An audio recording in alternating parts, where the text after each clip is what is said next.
"Get your filthy hands off me!"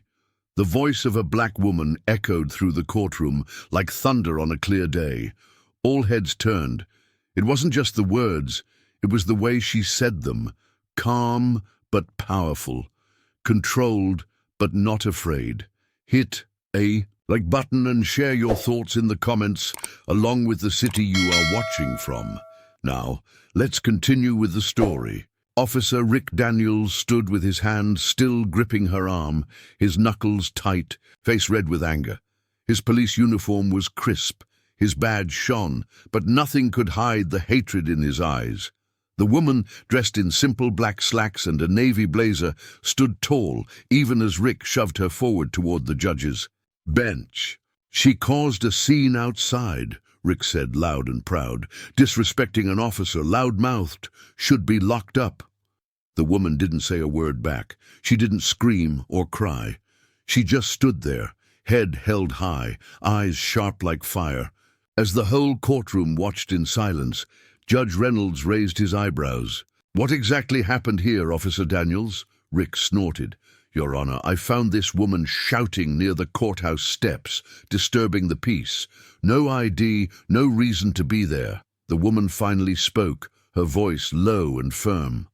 "I was standing." In silence, "You didn't like what I looked like," murmurs filled the room. A few gasps. Someone whispered, "Is he serious?" The judge leaned forward.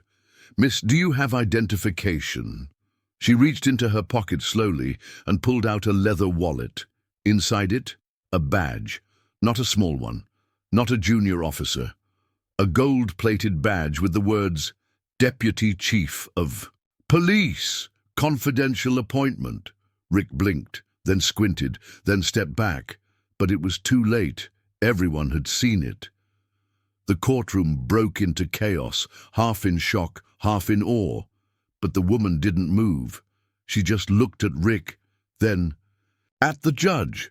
"I was here early for a meeting. I chose not to enter in uniform because I wanted to observe the courtroom as a citizen. But I was reminded very clearly what it feels like not to wear a badge." Rick opened his mouth to speak, but no sound came out. The judge stared at him, silent, cold. Then he looked at the woman. "We'll take a recess. And, Officer Daniels, we'll be having a private conversation." The gavel hit the desk, bang, and just like that the courtroom emptied.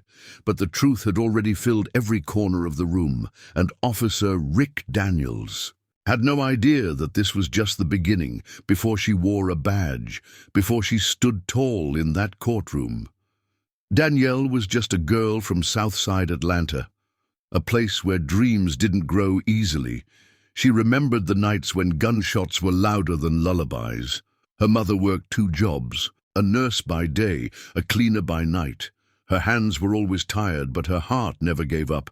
Danielle's father had left when she was just 3. No goodbye, no phone call, just gone.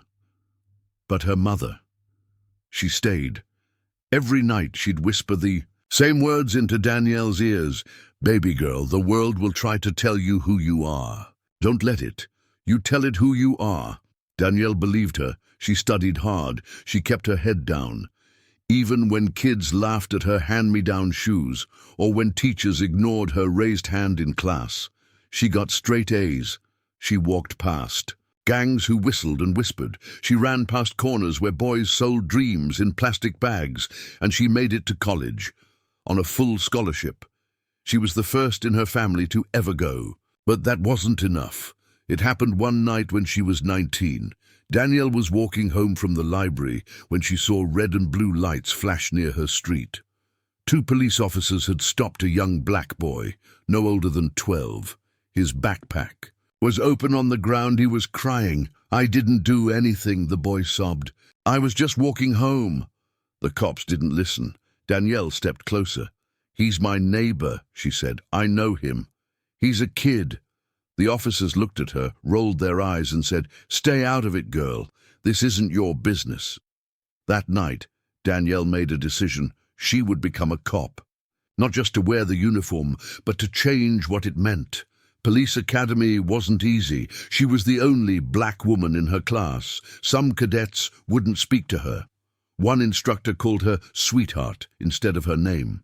Another told her, "You're too soft for this job," but she passed every test, shot every target clean, ran faster than most of the men, and when graduation came, she didn't smile for the photo. She knew the real work was just beginning. Years passed. She worked the streets, listened more than she talked, helped old ladies cross busy roads and comforted crying mothers at crime scenes. People noticed. She didn't chase power. It followed her. She became a sergeant, then a lieutenant. Every time someone told her, "You won't make it further," she quietly proved them wrong. Then one day, the mayor himself called. "Danielle," he said, "we need a real leader, someone the people trust, someone who doesn't just wear the badge, but honors it.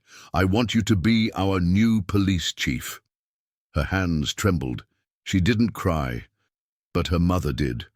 Over the phone, whispering, "Baby girl, you told the world who you are."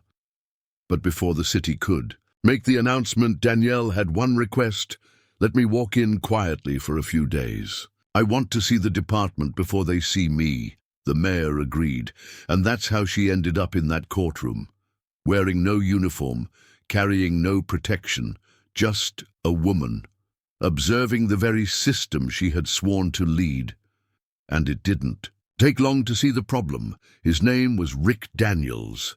The next morning, the police department buzzed with quiet energy. Phones rang, papers shuffled, footsteps echoed down the hallway.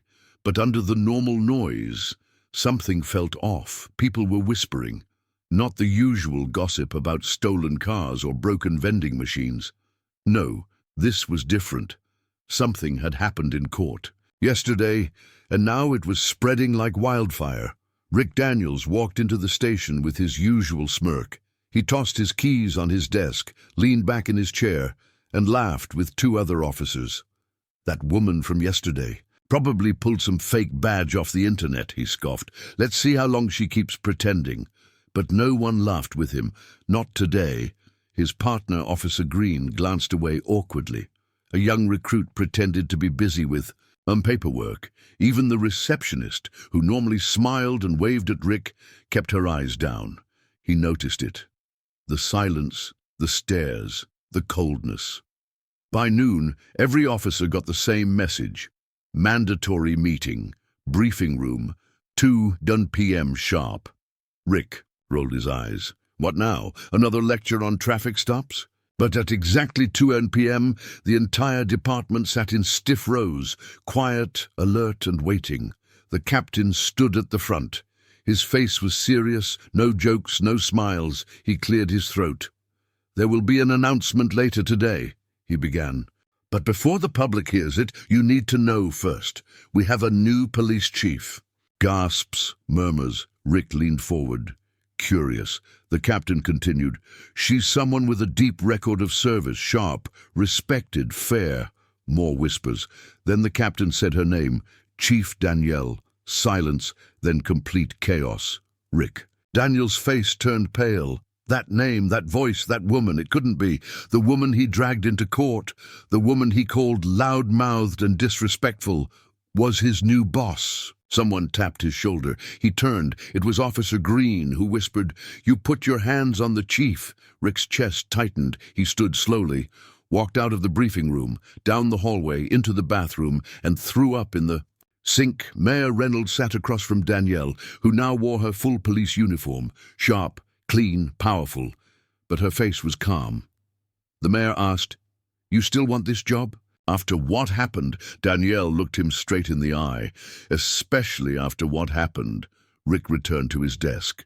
Everyone looked at him differently now. The whispers weren't whispers anymore. They were louder, clearer. Is he fired? Will she press charges? Did you hear what he said to her?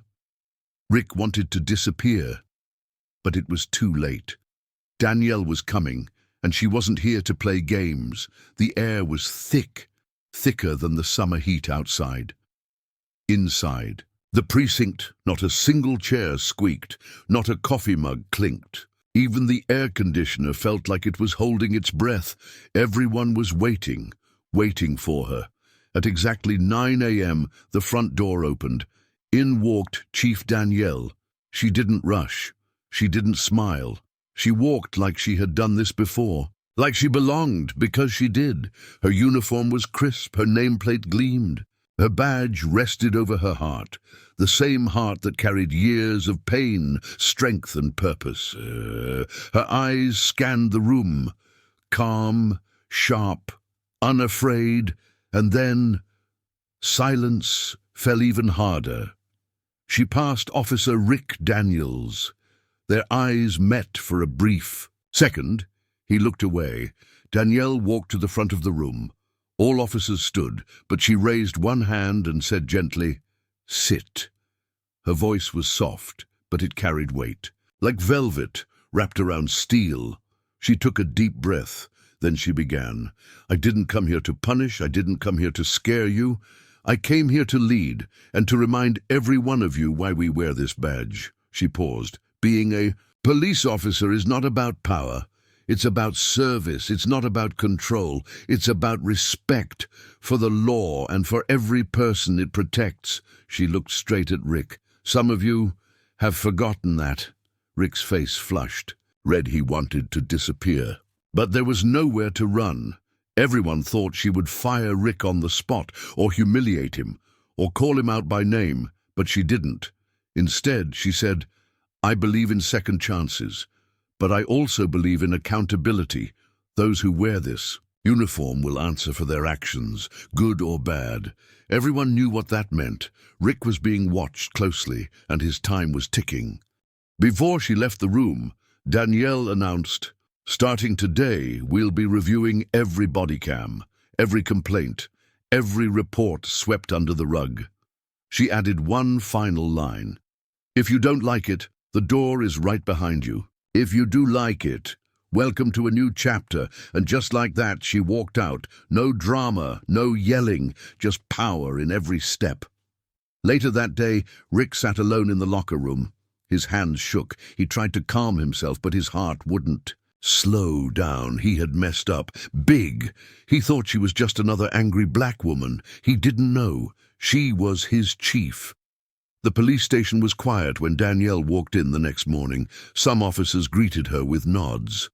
Others looked away, and then there was Rick Daniels. He stood near the front desk, arms crossed.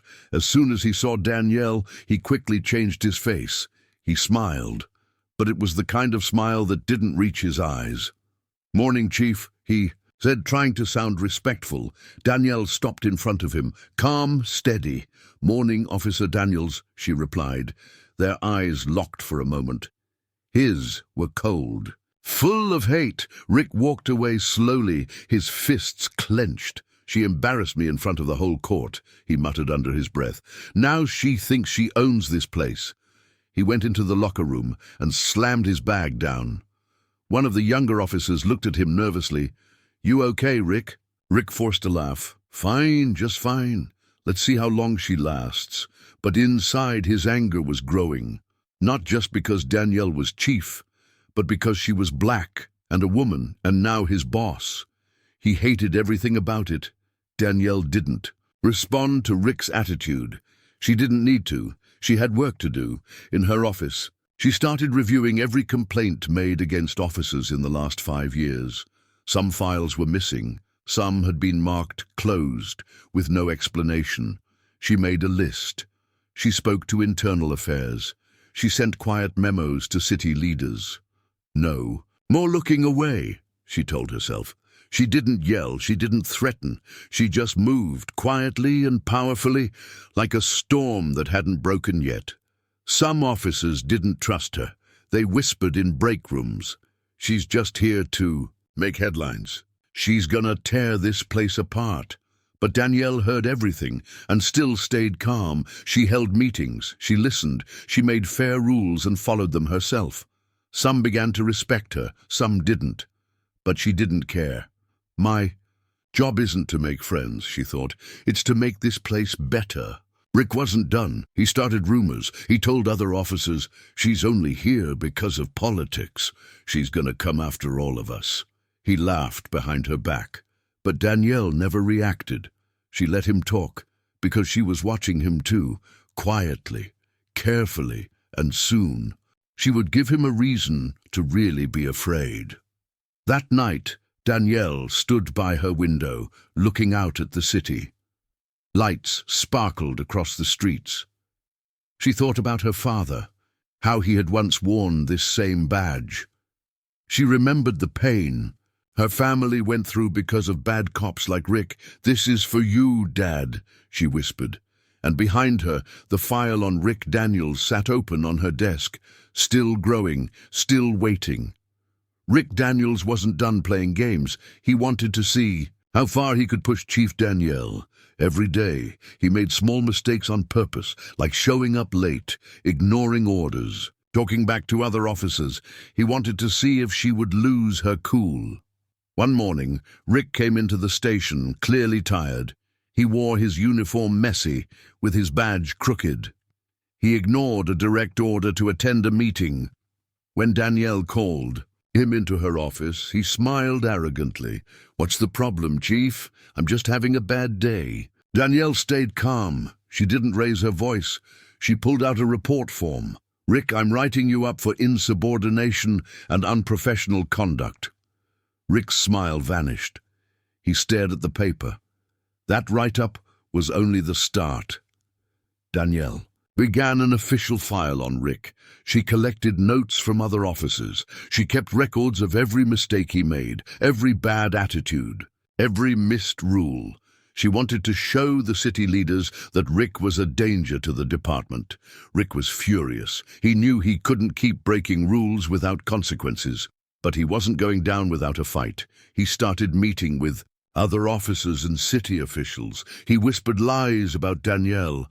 "She's weak. She's making this department look bad. She can't handle the job." Rick planned to get her removed. He believed if he could take her down, he could take the whole department back.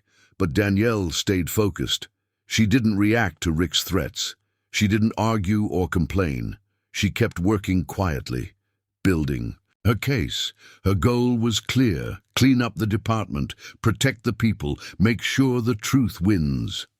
At the end of the day, Danielle looked at the file growing on her desk. Rick's name was at the top. But so was something else, her promise to herself. "I will not let hate win," she said softly. "No matter what it takes." Danielle sat at her desk late one night.